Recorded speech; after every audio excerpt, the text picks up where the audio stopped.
If you are wondering if we have Face ID on Samsung Galaxy A27, then the answer is yes and no.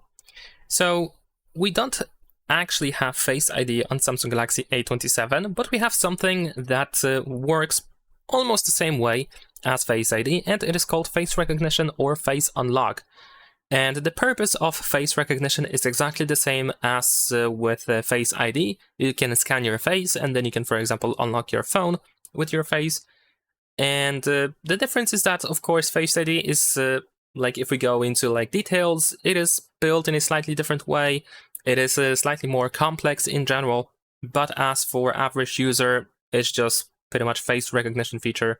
In both cases, it's very similar. So in that case, of course, the answer is yes, we do have Face ID.